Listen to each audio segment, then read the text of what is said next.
All right, here we go, guys. So this is a giant story, but my guess is it won't get much play because nobody gives a single solitary shit about Ron DeSantis. But this is a huge deal, okay? So this is in the Miami Herald. The $10 million steered to Hope, Florida by the state was Medicaid money, documents show. So let me just give you the TLDR real quick. Ron DeSantis and his wife stole $10 million from Medicaid. They stole $10 million from Medicaid. That is massively criminal. It's a giant felony. And if anything mattered anymore and the law counted, he would be fucking locked up. This is insane. By the way, I don't know what it is about Florida in particular, but you also have Rick Scott, the senator from Florida. He did the largest Medicare fraud in history. And now he's a senator. It goes to show you like what Republicans look for in a leader, right? Are you a massive criminal who will commit multiple felonies and screw over the working class in this country? Hooray! You get our vote. All right, so here we go. The $10 million that Governor Ron DeSantis' administration diverted to a state-created charity last year consisted of Medicaid dollars owed to state and federal taxpayers, contrary to what the governor and other officials have publicly asserted. So, in other words, people were overcharged, and so they were going to get refunds, and they just stole that money.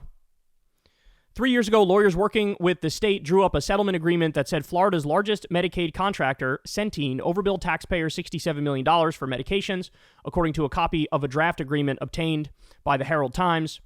That's the exact amount DeSantis officials settled on with Centene last year, but instead of returning all $67 million to state and federal coffers, they sent $10 million of it to the Hope Florida Foundation, a charity overseen by First Lady Casey DeSantis. The money was then sent to two nonprofit organizations that aren't required to report how they spend their funds. Those dark money groups later gave $8.5 million to a political committee overseen by DeSantis' chief of staff in a series of transactions that some Republican lawmakers believe was illegal. Republican lawmakers are even saying it. How Medicaid is allocated, which pays for healthcare services for the poor, is highly regulated. The document contradicts statements by DeSantis and state officials that the $10 million was a charitable contribution by Centene separate from what it owed to the state. DeSantis said earlier this month that the $10 million was in addition to what the state were getting. This is the kind of like a cherry on top where they agreed to make an additional contribution, he said, in his only detailed remarks since the unusual settlement became the target of a House Republican investigation. Republican investigation! DeSantis has primarily responded to the accusations by lashing out at reporters and lawmakers who have questioned aspects of the Hope Florida initiative, which is intended to move Floridians off of government services. Oh my God. So it's a charity thing where they try to kick you off government services? That's not charity. That's like an anti-charity. Jesus fucking Christ. Jesus Christ. The February 2022 draft agreement was drawn up the same month that DeSantis, then chief of staff, began settlement negotiations, calendar entries show. Florida officials first became aware that Centene owed the state money in 2021. At the time, Ohio, Mississippi, and other states were reaching settlements with the Medicaid giant after it overbilled for prescription drugs. The overbilling was uncovered by politically connected Mississippi law firms, which helped states negotiate settlements with Centene in exchange for millions of dollars in contingency fees, the New York Times reported last year. The data the law firms used to calculate how much each state was owed is hidden from the public, the Times reported, making it impossible to know whether Centene paid its full share.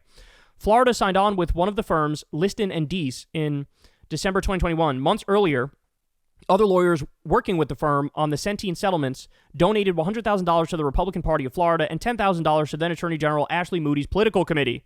So you see what's going on here? DeSantis spokespeople and state officials have said that Centene was the first to notify the state if it owed money, but that doesn't align with what one of the original attorneys said. So anyway, this goes on. Go read the whole thing, by the way. He's a criminal.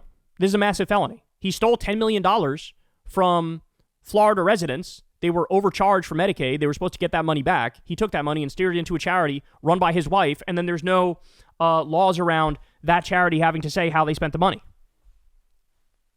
Look, this is what politics has become. And then DeSantis being defiant about this.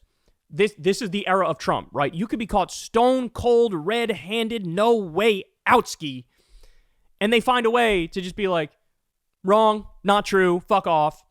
And then you'll whip up some percentage of the idiotic base to be like, oh, they're owning the libs by stealing $10 million from Florida residents, bro, from poor people on healthcare, bro. This is where we are. This is where we are. And look, the most soul-sucking thing about this era is that, look, in the past, this was it. He would be done. DeSantis would be done. There's no way he could be a politician moving into the future. He would probably be charged and locked up. But in this era, you get the sense it truly feels like nothing matters. It truly feels like people just get away with whatever the fuck they want to get away with as long as they're a Republican. And there's nothing we can do about it. Well, look, we got to do everything in our power to bring back the notion that if you are a corporate criminal, a political criminal, and you are doing things this grotesque and disgusting, you're gone, bro. Like, you're gone. You should be tried. You should be locked up. This should ruin your career forever. These people are crooks. Like, we are led by psychopathic, fascist crooks. And they're just letting it hang out more and more and more. Real signs of late-stage capitalism and a decaying empire. Every day, we get new evidence. Every day, we get like 100 stories that you're going, what? No. Is that true? That's insane, bro. As I've said many times, I'd like to stop living through history. That would be nice. All right, guys. That's the show, y'all. I love y'all very much. You know the drill. Everybody, please click like, click subscribe.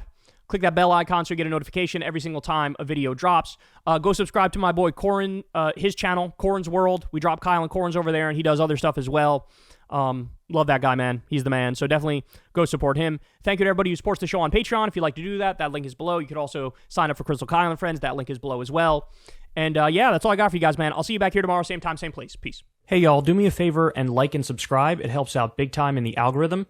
Click the bell as well for notifications when videos drop. And watch that video on screen right now. You know you want to.